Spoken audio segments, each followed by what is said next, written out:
morning, everyone. I am Dipali Bodhakur, Academic Officer and Assistant Professor, Department of Humanities and Social Sciences, Assam Downtown University. Today, we have gathered here to celebrate International Day of Yoga. The International Day of Yoga has been celebrated annually on 24th June since 2015, following its inception in the United Nations General Assembly in 2014. Yoga is a physical, mental, and spiritual practice which originated in India.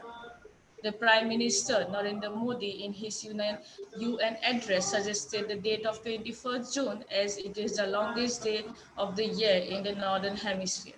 Today, we have with us as a special invitee to discuss the essence of yoga, from yoga we can benefit. We have with us Jivananda Nitya, life coach and motivational speaker, yoga trainer at his own center, Amritam Yoga Center. Let's hear from Sir the essence of yoga.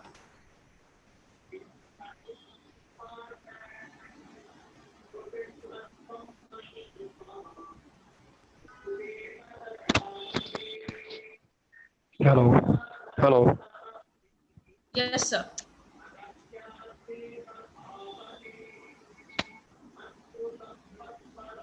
Sir, we cannot see you. Hello. Yes, sir, we can Hello. hear you. Yes, sir. Hello. Yes, sir.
Hello, sir. Are you there?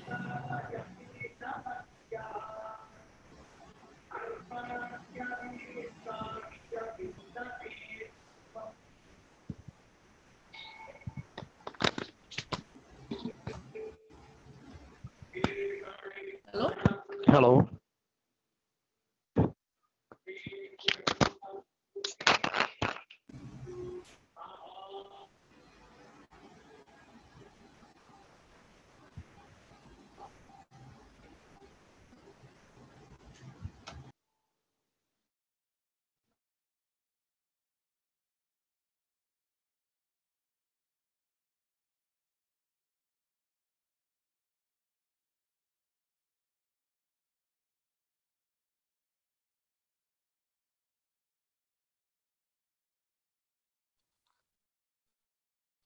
Dipali, I think sir has a problem in connection. So, can we go ahead with the Good luck, speaker that Miss. we have, and we can Yeah. resume the session after Okay, some sir. time when Yes, sir is sir. audible.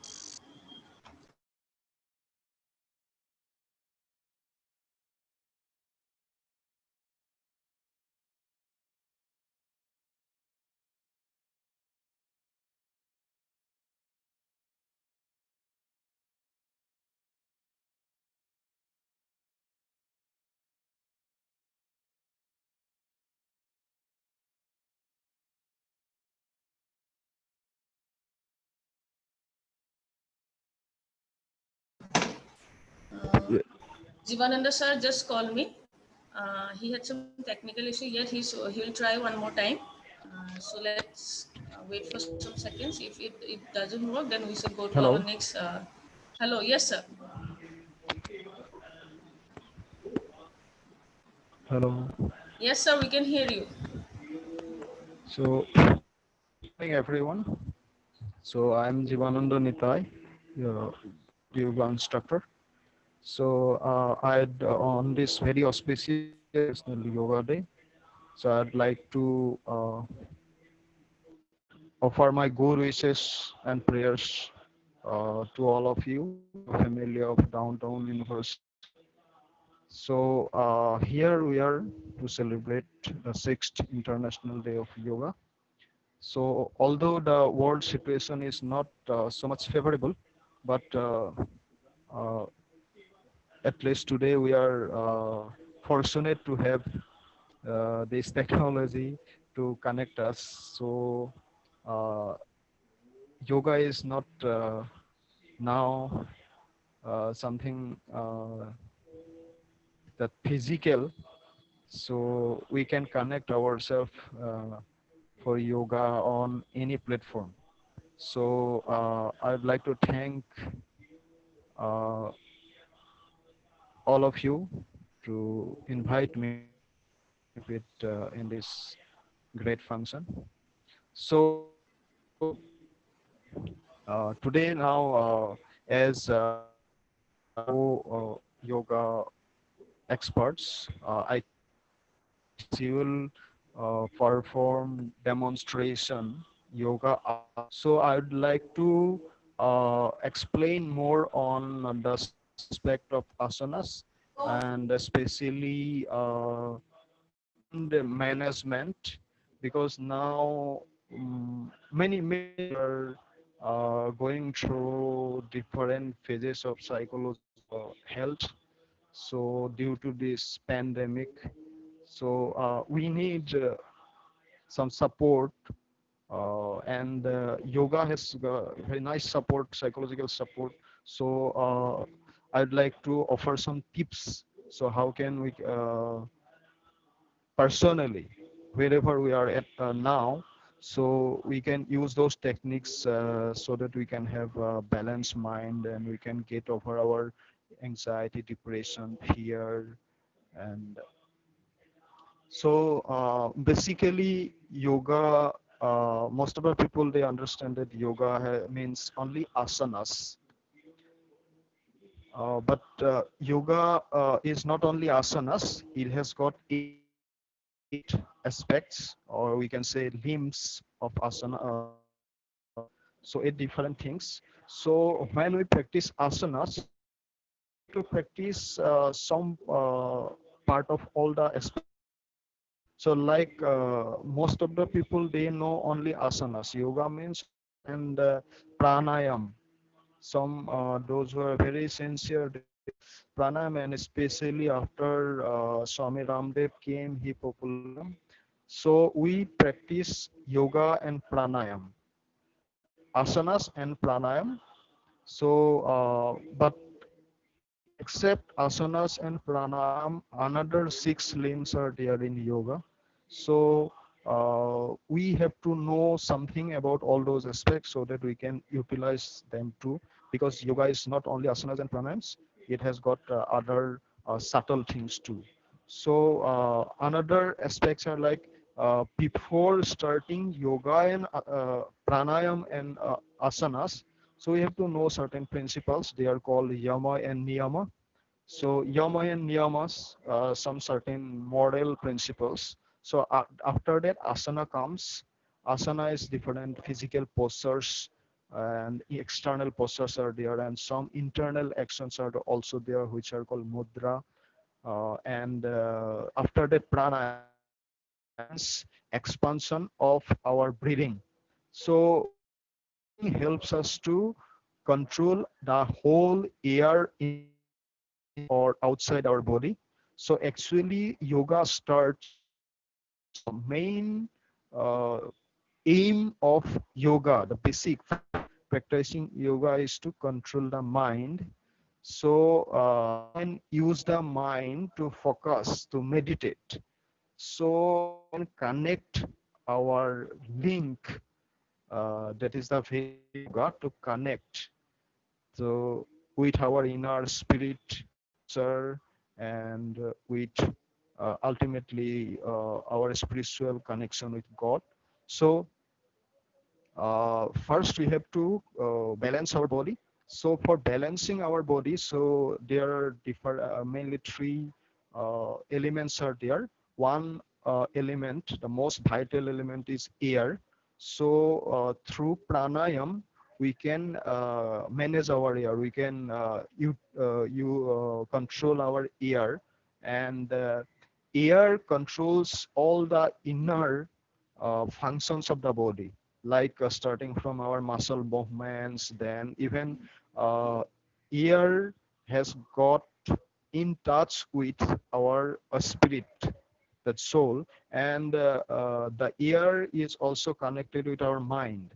So if we can balance our ear inside the body, so then it is very easy to control our mind. So in yoga, when I think all of you know at least some basic knowledge about yoga. So whenever we start yoga practice, we first we take some deep breathing and breathe out, slow and breathe out, and almost all while pranas also we concentrate on inhale and exhalation. So this is the main principle. So in yoga, when we concentrate on our breathing, so we concentrate on our breathing, it helps in most of the important benefit is that it provides oxygenation. It provides oxygenation in our body, and through blood, the fresh air that is in yoga, it's called prana. So it's almost like oxygen. So blood carries the fresh oxygenation, and inside the lungs we retain, when we try to retain the air for a longer period of time, we practice like retention of air in pranayam. So it helps to retain air for longer time, so that our body gets more time to absorb oxygen from the air. So and body the blood carries more oxygen to the other parts of the body, or all the throat, all the body. So body gets nourished, it gets energy. So it is an very vital source of energy, that air. But in some cases, most of the cases, for a person who does not practice yoga and pranayam at all, so his respiratory system, the like oxygen absorption system, sometimes it's not functioning properly. Most of the time we inhale most maximum percentage of oxygen, again we exhale only. So very less percentage is absorbed in the body, because the body does not get sufficient amount of oxygen. Through pranayam we can rectify our respiration, and we can uh, expand our ability to absorb more oxygen. So it boosts up our immunity system. So now everyone is thinking about or talking about immunity, how to boost up immunity. So this is a very, I'll say this is a free of cost uh, way to boost up our immunity system. More oxygenation means more purified blood. So more strong blood means more immunity system. So pranayam helps, and the most basic way of pranayam is to breathe in, inhale deeply, and slowly breathe out. So the logic is that we breathe in, deep breathe in, and sometimes we fast and long in. So we accept more than while exhalation we in exhale very slowly, very slowly. So that one example is given. So if you put some cotton in front of your nostrils, then while exhale, so it should not So it should not air should be so exhalation should be so much slow so that we can hold the air for a longer time. Most of the time we try to inhale, and while exhaling we just release the air. So we should try to exhale the air slowly so that we can hold the air uh, for a longer time. And slowly exhaling means we will hold the air for a longer time, and we will increase our holding capacity, and our lungs and heart will function very slowly, not faster. Because faster means uh, when we get angry or when we become tired, that our respiration becomes faster. So we have to make it balance. So if we practice more pranayam regularly, so slowly respirations comes under our control. And when respiration is under control, then the whole air is in our under control. So if air is controlled in the body, that means the body is almost under a balanced condition. So that with that capacity, we can handle all the external forces. Suppose if you work hard also, then you'll have much more endurance, much more patience or stamina.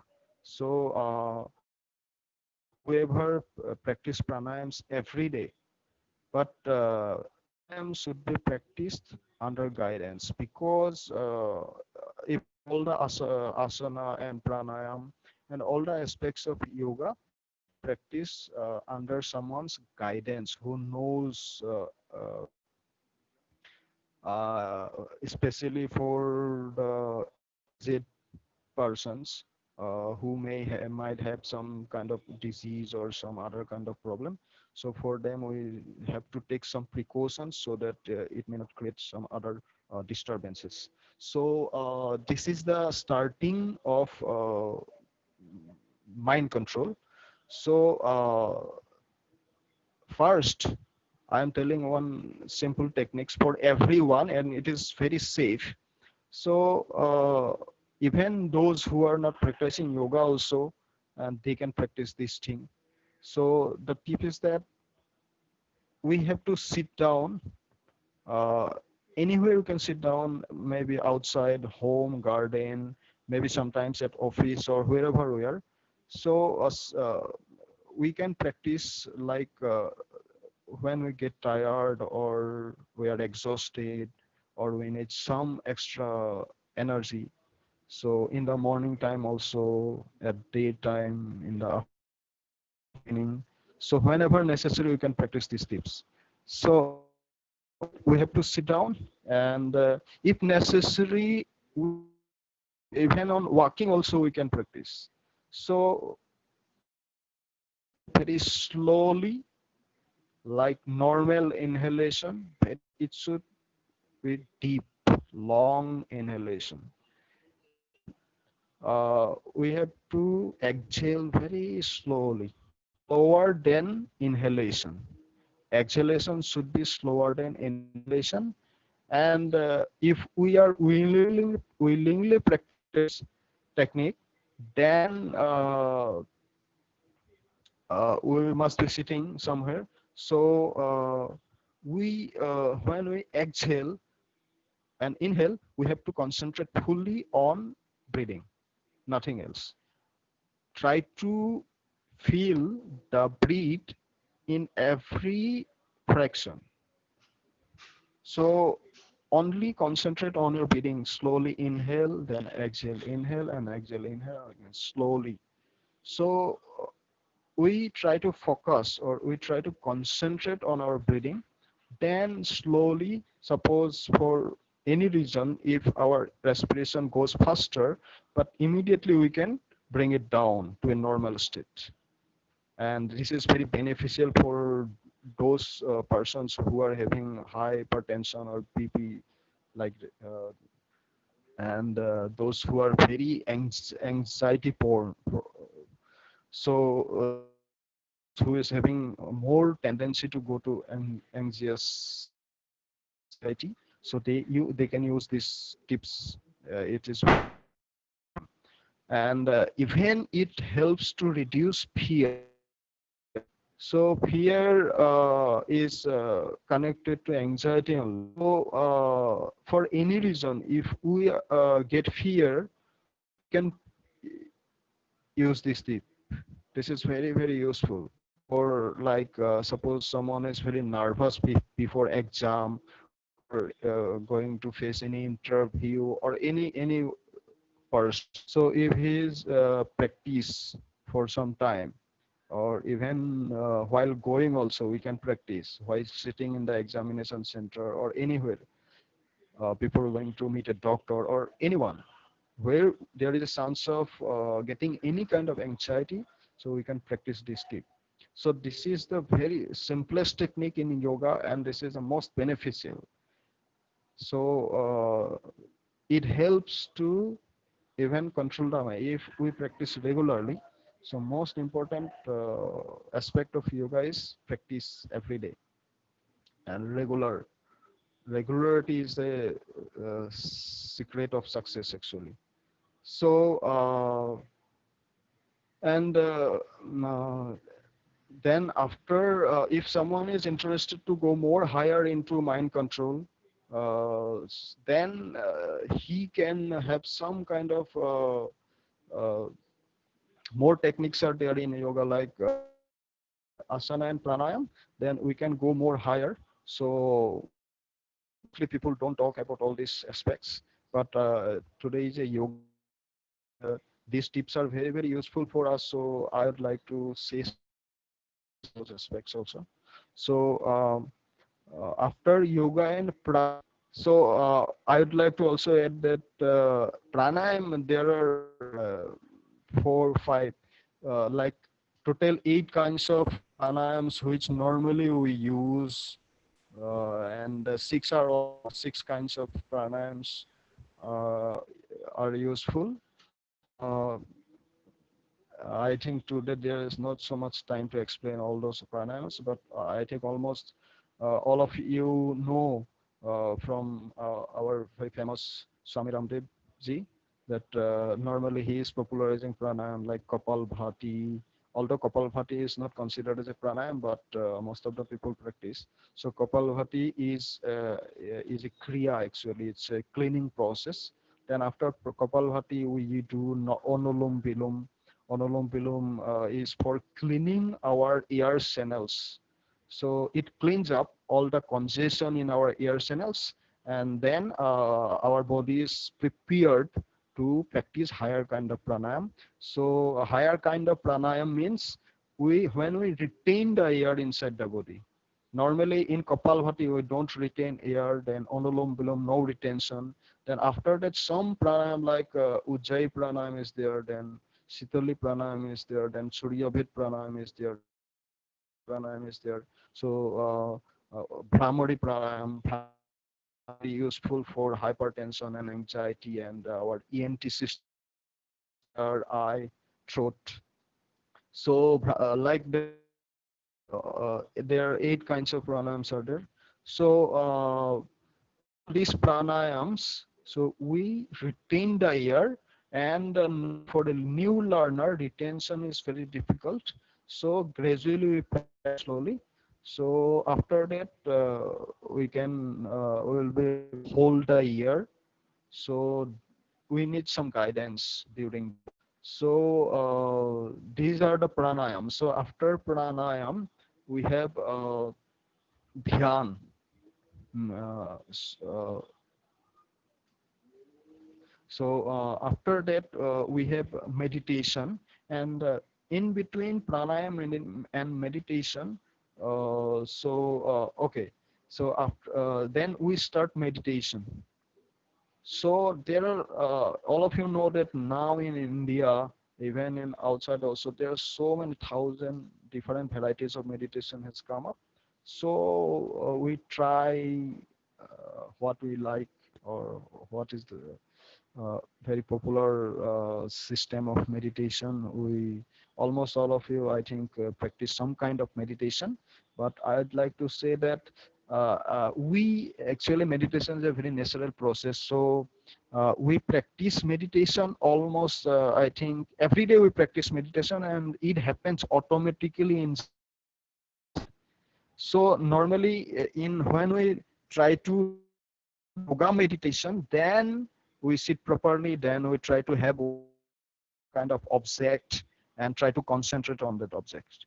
But if you observe yourself throughout the day, from the morning till you sleep, so if you observe yourself, then see that we our thoughts, our mind, sometimes it is absorbed in some special thoughts, suppose like study and job, some homely affairs, our children, some, maybe someone is sick, so sometimes we might be thinking about something like some story or some songs, anything. Wherever we focus, so wherever we just fix our mind and intelligence and our spirit, so it becomes our meditation. So sometimes if you observe, then you can see that, yeah, we fix our mind, we concentrate, deeply think, we put all our energy somewhere, so it becomes our meditation. Suppose someone is very hungry after money, so all the time his main focus is how to earn money, so that is his meditation. So if someone is very passionate about something like creative things, something like music or some sports or uh, this kind of thing, so his meditation is that. So we meditate, but the same spirit, same passion, while pursuing our interested subject. So if you can try to learn the art how to control the mind, means how to hold and how to put the mind in on your own. So normally we try to control the mind, but as you Bhagavad Gita is a authentic book of yoga. So in Bhagavad Gita, there's a information about controlling the mind, that mind is very, very restless and it is very difficult to control. So most of the time we just fail. So what is the practical tips that normally the yogis, they control the mind? Actually controlling is something like engage the mind, because controlling does not mean emptying the mind, make the mind vacant, but which is a natural symptom of most of the meditation. They try to empty the mind, but that is not possible. So the practical way is that we try to engage the mind in some positive subject, positive object, or very, very powerful object. So normally the standard way of meditation is that, all the yoga standard book says that whenever we choose the object of meditation, so we take some kind of object, like some people, they meditate on the object like sun and moon. So normally we are objects, uh, because meditation, if you see the purpose of meditation, the meditation we do get over our inner emotions, means like fear and anxiety, frustration, all these things. So mainly the fear.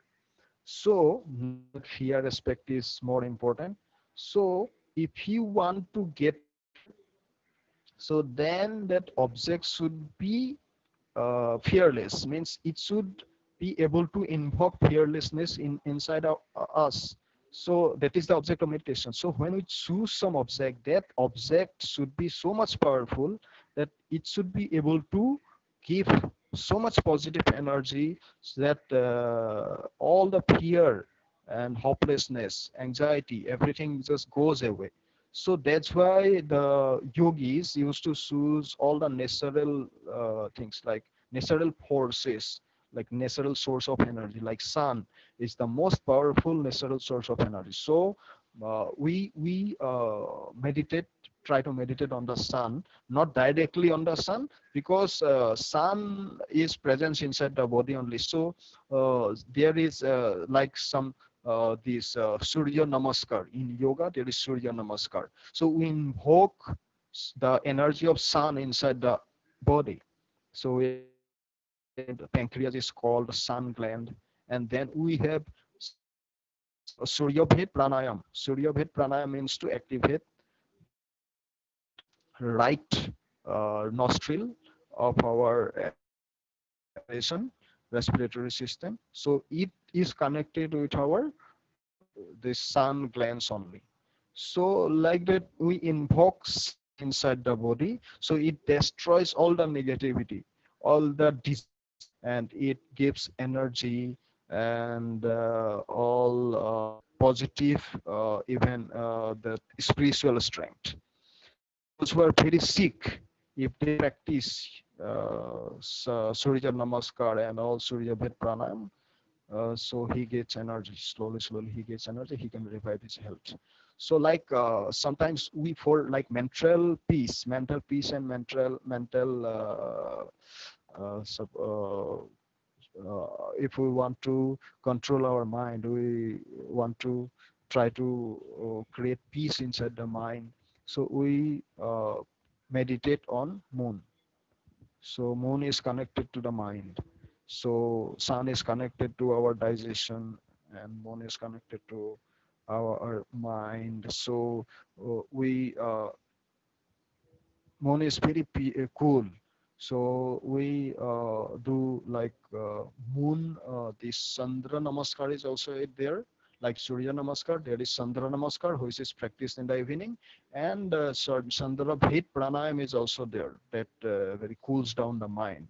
So we control our mind in such a way that all the source, energy source, nature is inside our body, present inside our body. So through yoga, we rejuvenate all the sources inside the body, like sun, moon, then air. So even we have got water also.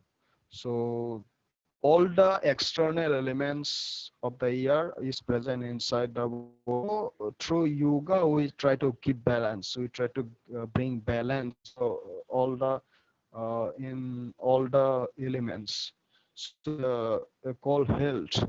So uh, in meditation, so like we focus externally, or sometimes externally we focus on the natural objects, and inside the body also. So we sometimes we concentrate on air through inhalation and exhalation. Sometimes we meditate, we focus on the sun.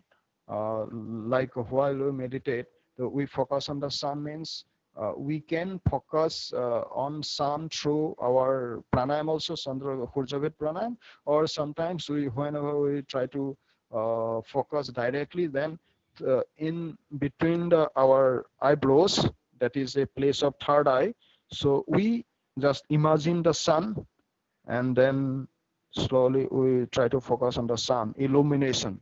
We try to bring the images of the illuminating sun here in third eye. This is a place of third eye. And slowly we can imagine that all the sun are spreading throughout the body, and in that way all the negative energies is destroyed. So this is a very simple technique of meditation, and this is nothing about something like any religious rituals, because sun is a source of natural energy. So and uh, we take help from sound vibrations, sound, those who are known as certain kind of like sun mantra is. So sun mantra, we chant sun mantras. So these sound vibration also create positive energy inside the body. and it also helps to bring the different images, the energy. While chanting mantras, it invokes the energy because the meaning of the mantra says that sometimes says that I'm a part of the energy, or that energy is healing me, or something like that. So there is a very important meaning to all the mantras. So when we chant the mantras, though sometimes we try to focus on the meaning, and that meaning connects us to the source. So there are very different techniques. So as per our requirement, we can use different kind of mantras. So mantra meditation is a very powerful meditation, and this is now becoming very much popular in the world. So another very useful meditation is almost all the people, they use that music to focus on music. So it also comes under meditation only. So like that, when we meditate, so that we should see that the object which we are meditating, that object itself very powerful, so that we can get rid of emotions like fear. So mm, uh, if your fear is the degree of your fear is higher and higher and higher, then objects should be also very much powerful. So there's lots of details, so now today is not possible to discuss all these things. So maybe in the future we can have session so on meditation. So so lastly, I'd like to mention the one point, so that yoga, which yoga, what other things, what other requisites are there to practice, or these are like aid to yoga, they help. Most of the people sometimes I see that they think that yoga, if you practice yoga, means you don't need to do anything else, means it is enough if you do some yoga, means only the asanas. But it's not like that. So yoga is a supportive system, it's a holistic system. So it is not like something like taking medicine. Suppose you got some pain, or you take medicine and it just get cured, don't need to take any other supplement. So if you get relief, then you forget everything and you just work for only. And again you will have pain, then again you will take some painkiller and then just forget whatever you are doing. But maybe pain, we are creating the pain again and again on our own. So in yoga we don't do that. So when we practice yoga, so we try to see what's wrong, or what we need to adjust in our life. So that's why it is a holistic, because it brings control on all aspects of our life. That was physical, emotional, mental, and spiritual. So it brings a balance. So I will say one point, so which says that while practicing yoga, we should focus on uh, mainly different things of our life. Like one important aspect of yoga is that our food habits. We should try to have proper balance diet, which is favorable to our health, which boost up our health. So food is an important aspect of yoga, and then food also includes the water. So, and another important aspect is that sleep.